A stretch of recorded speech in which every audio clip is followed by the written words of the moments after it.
Comme tout le monde qui débute, j'ai commencé avec Apple, avec Amazon, avec les grandes valeurs technologiques. Je pense que ce qui est fantastique avec la technologie, c'est qu'il y a toujours un nouvel entrant avec une nouvelle idée. Donc je pense que la technologie en tant que secteur, ça va toujours continuer à grimper parce que justement, c'est des innovations technologiques qui avancent notre société et qui changent vraiment le monde. À long terme, en tout cas, ça va continuer à prendre de la valeur. La technologie est partout, elle est dans chaque interaction du quotidien. Je ne vois même pas comment ce serait possible que la Big Tech ne soit pas dans le top. Ça fait quoi ? Ça fait plus de 15 ans que Tesla existe. Je pense pas que ça va s'effondrer demain. Maintenant, je n'ai pas de boule de cristal. Bonjour, c'est Bruno Ravescott. Vous écoutez Tracker, le podcast de l'Écho qui éclaire les nouveaux investisseurs. Avec la pandémie, le confinement et surtout la forte correction des marchés au début 2020, de nombreux particuliers ont flairé une bonne opportunité pour tenter leur chance en bourse. Des investisseurs débutants, souvent plus jeunes, nous en avons invité quelques-uns à la rédaction de l'Écho pour mieux les cerner. Qui sont-ils ? Dans quoi ils investissent ? Pourquoi et comment ? Sans grande surprise, ce sont les géants technologiques de la Big Tech américaine qu'ils privilégient à l'unanimité. Les GAFAM et autres acteurs comme Tesla, dont la domination économique s'est encore renforcée durant la pandémie, avec une valorisation en bourse qui atteint des niveaux stratosphériques, ce qui peut évidemment poser question sur la pérennité de cette toute-puissance. Pour tout comprendre de cette ultra-dominance de la Big Tech, nous avons demandé à rencontrer Nicolas Van Zeebroek, professeur d'économie numérique à la Solvay Business School. Il connaît bien ce secteur qu'il étudie depuis plusieurs années. Ses bureaux sont localisés sur le campus de l'Université libre de Bruxelles. Bonjour Monsieur Van Zeebroek. C'est bien vide évidemment ici. On va profiter pour prendre un petit peu de gel. Vous voulez faire ça dans le bureau, dans mon bureau, ou bien plutôt ici ? Que les investisseurs, les néo-investisseurs, on va dire, commencent par s'intéresser ou s'intéressent naturellement aux big tech n'a pas grand-chose d'étonnant. D'abord, en raison de la visibilité médiatique de ces entreprises, et ensuite en raison aussi de leurs cours de bourse qui sont à des niveaux qui montrent qu'il y a un vrai enthousiasme très très large pour ces entreprises. Et donc beaucoup d'investisseurs, y compris expérimentés, croient dans l'avenir de ces entreprises. En n'oubliant pas que la frénésie Big Tech, elle est non seulement liée à la pandémie, mais liée aussi aux immenses quantités de liquidités qu'on a déversées sur les marchés et qui n'ont d'autre endroit pour aller se loger que là. Les Big Tech ont bénéficié effectivement d'un appel d'air énorme pendant la pandémie parce qu'elles se sont avérées parmi les entreprises les plus résilientes. Elles ont même affiché une croissance parfois assez insolente depuis le début de la pandémie, pour des raisons assez compréhensibles, parce qu'on a tous basculé dans un monde digital, et donc forcément les champions du digital, c'était les fournisseurs de solutions indispensables. Ça pourrait s'estomper, cet effet-là pourrait un petit peu s'estomper. Mais il va être compensé, je pense, par l'ancrage, l'emprise durable que les Big Tech ont justement réussi à grappiller encore dans l'économie réelle. Et le fait que pendant cette période de pandémie, on a encore accru un peu plus la dépendance des entreprises par rapport aux Big Tech. Et ça, je ne pense pas que ça va s'éroder nécessairement du jour au lendemain parce que la pandémie serait derrière nous. À quels acteurs fait-on précisément référence lorsqu'on parle de la Big Tech ? Peut-on par exemple y inclure un constructeur automobile comme Tesla, dont la valorisation en bourse s'est également envolée ? Au fond, c'est quoi une valeur technologique ? À la base, on pourrait dire une valeur technologique, c'est une entreprise qui fait de la haute technologie, donc la technologie de pointe. Alors, il se trouve que dans la définition qu'on utilise en général dans le domaine de l'investissement, on entend par là la technologie digitale. Donc ça, c'est un premier filtre, c'est de regarder les entreprises qui sont a priori dans la technologie digitale. Alors vous pouvez mettre évidemment les GAFA dedans, ça tout de suite. Vous pouvez certainement rajouter les Netflix, les Airbnb, les Uber. Tesla est un cas intéressant parce qu'on est en général dans le même panier que les trois précédentes. Or, c'est d'abord une entreprise qui fabrique des véhicules et qui fabrique des véhicules électriques. Mais voilà. Alors simplement, ce qui se passe, c'est que Tesla a poussé la digitalisation assez loin, à la fois au niveau de la voiture elle-même, donc du produit, et à la fois au niveau de ses processus de fabrication. Je pense que la vraie différence, c'est de quelle manière est-ce qu'on les valorise, c'est-à-dire quel est le modèle de valorisation qu'on applique dessus. Et les valorisations de Tesla ne peuvent se comprendre, et d'entreprises pareilles, que si on applique une logique de plateforme. C'est-à-dire qu'on pense que la valorisation doit tenir compte d'effets de réseau. Et ça explique effectivement des valorisations qui peuvent être délirantes. Alors cette logique, elle est très très claire pour les GAFA, elle est assez claire pour les Airbnb et les Uber et consorts et Netflix. Pour Tesla, c'est un tout petit peu moins évident parce qu'il y a une intensité capitalistique que vous ne retrouvez pas chez les autres. La force de Tesla, c'est d'avoir réussi à se faire passer, non pas pour un fabricant d'automobile, mais pour une entreprise digitale, en ayant effectivement remplacé à peu près tous les tableaux de bord par l'équivalent d'une tablette finalement, et avoir une voiture qui se met à jour, et avoir en fait appliqué des codes qui sont plutôt des codes du digital, et les avoir transposés dans le monde de l'automobile, ce qui donne une perception d'un produit qui est davantage digital qu'une voiture traditionnelle. Cela étant, vous voyez bien que tous les fabricants d'automobiles sont mal quand la chaîne d'approvisionnement des puces électroniques s'arrête. Donc, il y a de l'électronique et du digital dans toutes les voitures aujourd'hui, mais peut-être encore un peu plus chez Tesla. Je pense néanmoins que la particularité, c'est que Tesla a provoqué le genre de rupture dans l'industrie traditionnelle de l'automobile que ce que Airbnb et Uber ont introduit comme rupture dans le secteur de l'hébergement ou des transports.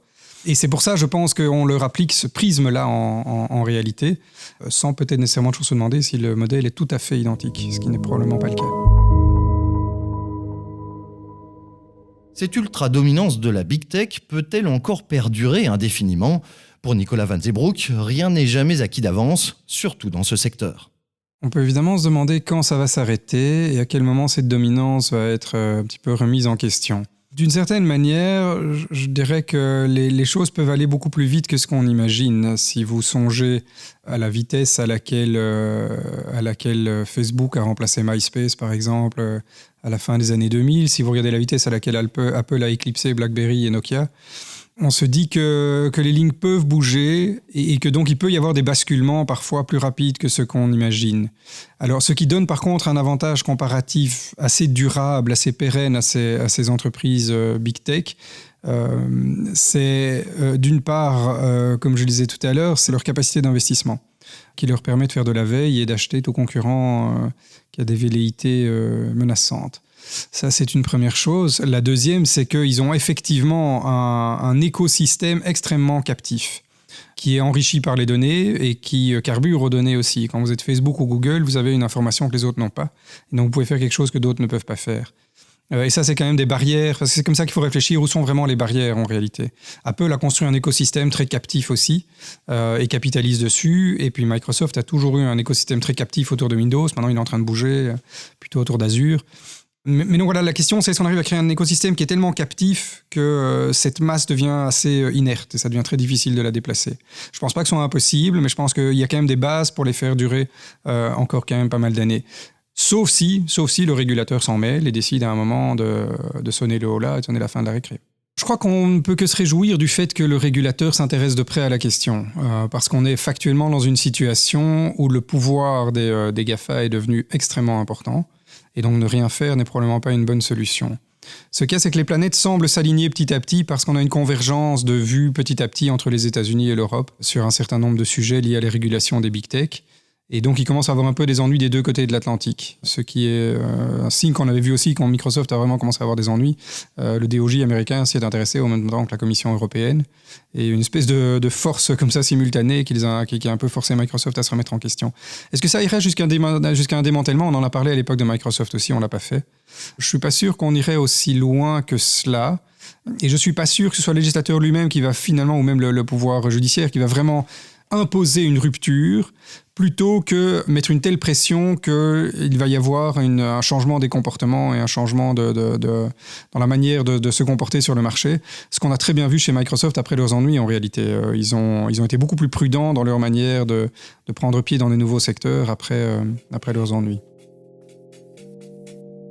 Si on veut continuer à avoir des bénéfices grâce à la bourse, c'est important de miser sur ces valeurs-là. Mais d'un autre côté, je sais au fond de moi qu'un jour il y aura un problème avec ces valeurs-là. Mais je ne sais pas quand. C'est un petit peu un paradoxe. On est obligé de compter sur elles, même si on sait qu'à un moment, il y aura un souci. Je pense que leur domination sera amenée à rester, en tout cas sur le moyen terme, puisque c'est clairement dans ces secteurs-là où l'investissement est quand même assez important. Ce que je continue toujours à faire depuis mes 18 ans, c'est à connaître ce que j'achète et n'acheter que ce que je connais. Ça, c'est vraiment quelque chose que je conseille à toutes les personnes comme moi qui ne sont pas des traders professionnels. C'est de savoir ce que vous achetez. Puis aussi au niveau des valeurs, j'ai acheté Apple parce que j'aimais Steve Jobs. J'adore la philosophie des produits Apple et de son fondateur, donc j'achète du Apple. Mais sur base de quoi peut-on au juste prétendre que la Big Tech serait survalorisée ? Dans le jargon financier, on parle en général de rapport cours-bénéfice pour évaluer la cherté d'une action. De quoi s'agit-il ? Comment ça fonctionne ? Et qu'est-ce que ça dit au juste pour les grandes valeurs technologiques ? Pour y répondre, nous avons invité un expert dans les bureaux de l'Écho à Tour et Taxi, Vincent Juvin. Il est stratégiste chez JP Morgan Asset Management, le pôle de gestion d'actifs de la première banque américaine. En ce qui concerne le rapport cours-bénéfice, si je devrais prendre un peu une métaphore, donc c'est un élément de valorisation. Imaginons par contre, par exemple, pour les Belges qui ont une brique dans le ventre, comme on dit souvent, qui investissent dans l'immobilier pour louer un bien immobilier. C'est-à-dire que vous allez acheter un appartement que vous allez louer pendant X années. Il faudra X années de loyer pour rentabiliser votre investissement. En Belgique, je pense qu'on est au-delà de 20 ans de loyer pour rentabiliser l'achat, en tout cas, d'un bien immobilier. Eh bien, sur les marchés d'actions, c'est à peu près le même principe. C'est-à-dire qu'on va regarder le prix qu'on paye aujourd'hui pour acheter cette action et les bénéfices qui sont attendus. On va regarder sur 20 ans, regarder sur les 12 prochains mois et on va faire un ratio entre ces bénéfices attendus au cours des 12 prochains mois et le prix qu'on paye aujourd'hui. On va regarder l'évolution de ce ratio dans le temps et ça va nous donner, en tout cas, un indicateur de cherté absolue ou relative de cet investissement. Alors, par exemple, prenons le cas de l'indice phare aux États-Unis, le plus gros indice mondial, le S&P 500. Il se négocie actuellement à 22 fois les bénéfices attendus au cours des 12 prochains mois. C'est plus cher que ce qu'on a connu depuis 1990 à nos jours. Si on prend des moyennes longues, à peu près 25% plus cher sur le S&P 500. C'est une donnée qui permet en tout cas de comparer la cherté des marchés d'actions par rapport à d'autres types d'actifs. Encore une fois, l'appartement que le Belge convoite ici à Bruxelles ou ailleurs, un actif obligataire ou autre. Alors maintenant, il faut toujours observer cela de manière relative. Donc, on voit la cherté d'une action par rapport à ses bénéfices attendus dans les prochaines années, mais cherté relative par rapport aux actifs alternatifs, notamment les actifs obligataires. On est dans un contexte de taux qui est particulièrement bas depuis plusieurs années, du fait en tout cas de récession à répétition, depuis 2008 avec la grande crise financière, 2012-2013, on a évidemment la crise en Europe, la crise de la dette souveraine, on a maintenant cette crise du Covid, ce qui fait que les banques centrales maintiennent des taux très très bas. Et évidemment, ça, c'est un élément qui vient gonfler les prix qu'on paye pour les actifs, à la fois immobiliers, mais les actifs actions, parce que il faut savoir que pour valoriser, définir ce prix, on va actualiser évidemment les bénéfices futurs. La remontée des taux d'intérêt américains au début de cette année a lourdement pesé sur les performances du secteur en bourse. La perspective d'un déconfinement soutenu par les vaccinations contre le Covid favorise les actions les plus matraquées pendant la pandémie au détriment des grands gagnants. La question est évidemment, quelle sera la direction des taux dans les semaines et les mois à venir ? Et c'est ce qui a finalement créé pas mal de remous en ce début d'année, où on a vu que le secteur technologique, qui affiche un rapport cours-bénéfice élevé, du fait de cette faiblesse des taux, a mal réagi évidemment à l'augmentation des taux qu'on a pu observer depuis le début de l'année. Ça fait penser aux investisseurs que ça va avoir un impact négatif sur les prix de ce secteur, et dès lors, ils délaisse ce secteur. Mais ce sont des secteurs où il y a potentiellement une grande variabilité, en tout cas dans les perspectives bénéficiaires futures. Et je pense que c'est ça qui est finalement, in fine, plus important que les taux, puisque historiquement, c'est vrai qu'on voyait dans le secteur technologique, on le qualifiait de secteur de croissance, c'est-à-dire c'est un secteur qui finalement payait relativement peu de dividendes à ses actionnaires, mais finalement réinvestissait l'ensemble de ses bénéfices dans son appareil de production, dans sa croissance future. C'est des secteurs qui aussi traditionnellement utilisaient assez fort l'endettement pour financer cette expansion et cette croissance, et dès lors étaient potentiellement plus sensibles au mouvement des taux d'intérêt. Maintenant, il faut bien se rendre compte que lorsqu'on parle des big tech actuellement aux États-Unis, les GAFA, les FANG ou que sais-je, ce sont des entreprises qui finalement sont très peu endettés, sont dans des situations de cash tout à fait favorables. Quelque part, à la marge, on peut dire aujourd'hui que les grosses entreprises technologiques, elles pâtissent certainement de la hausse des taux en bourse du fait de cet élément de valorisation qu'on vient d'évoquer, mais sur leurs revenus, les taux d'intérêt viennent plutôt ici les aider. Enfin, en tout cas, pour citer des exemples, notamment les Apple de ce monde, ont des situations en cash qui sont tout à fait hallucinantes, qui leur permettent de réaliser des acquisitions tout à fait importantes. Donc, elles sont moins sensibles en termes de leur rentabilité au taux d'intérêt que les entreprises de croissance ou technologique ne l'étaient par le passé. Donc cette sensibilité est moindre, l'impact des taux est davantage sur cet élément de calcul de valorisation aujourd'hui, l'actualisation de ces bénéfices futurs qui sont hautement incertain, comme dans tous les secteurs, mais peut-être davantage dans le secteur technologique, parce qu'il y a des business qui sont tout à fait nouveaux et émergents, dont on a du mal à dire s'ils existeront encore en l'état dans 10 ou 20 ans. Ce mouvement de rotation sectorielle signifie-t-il la fin de la dominance de la Big Tech en bourse ? Pour Vincent Juvins, le secteur dans son ensemble est encore promis à un bel avenir.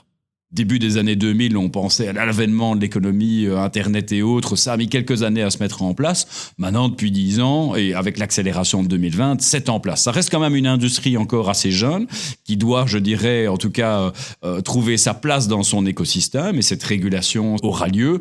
Est-ce que c'est disruptif pour ce secteur ? Sans doute pas. Je pense qu'on est tous conscients au quotidien, lorsqu'on voit nos habitudes, que cette technologie, elle a pris une place importante dans notre quotidien. Ma conviction, en observant en tout cas mes contemporains, modestement mon environnement direct, est que la technologie sera encore davantage utilisée dans le futur et que dès lors, régulation, fiscalité sont des éléments qu'il faut tenir en compte, et les investisseurs, c'est leur boulot, c'est de faire la part, séparer le bon grain de livret, voir qui sera le plus ou moins affecté par ces développements.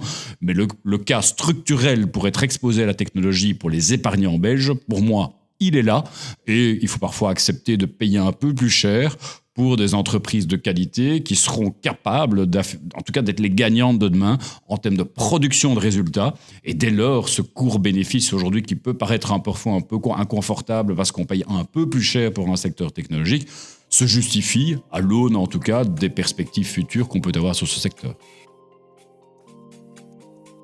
Le secteur technologique ne devrait certainement pas de sitôt perdre son attrait, tant ces avancées se sont encore révélées plus indispensables que jamais durant la pandémie. La prudence reste toutefois de mise face aux fortes valorisations de certains acteurs. Comme nous l'a expliqué Vincent Juvins de JP Morgan, le rapport court-bénéfice qui permet de mesurer la cherté d'une action peut atteindre des niveaux très élevés pour certains colosses de la Big Tech, dont l'ultra-dominance pourrait être menacée. Nicolas Van Zembroek de la Solvay Business School nous a d'ailleurs rappelé que les gagnants d'hier n'étaient pas ceux d'aujourd'hui et que ceux d'aujourd'hui ne seront donc pas forcément ceux de demain. Et rien n'exclut en effet qu'un nouvel élément disruptif ne vienne à nouveau changer la donne dans ce secteur. En parlant de changer la donne, c'est aussi le credo des adeptes de l'investissement durable qui fait également partie des thématiques en vogue relancées par la pandémie. On s'y penche dans votre 4e épisode de Tracker que je vous invite à découvrir sans tarder sur votre plateforme de podcast favorite. Je vous propose également d'écouter notre lexique audio concocté par Salim Nesba pour mieux comprendre certains termes boursiers. C'était Bruno Ravescott pour Tracker, un podcast de l'écho réalisé par Nicolas Baudou et préparé avec Salim Nesba et Nicolas Becquet.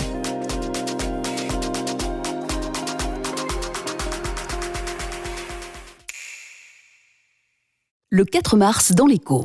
Les placements verts, de plus en plus rentables et de plus en plus maîtrisés. 5 secondes. Après 5 secondes, Philippe a arrêté de lire l'écho pour repenser sa stratégie d'investissement. À l'écho, c'est ce type de déclic que nous voulons provoquer. Que vous nous lisiez en entier ou que vous vous arrêtiez après 5 secondes, prenez de l'avance. L'écho.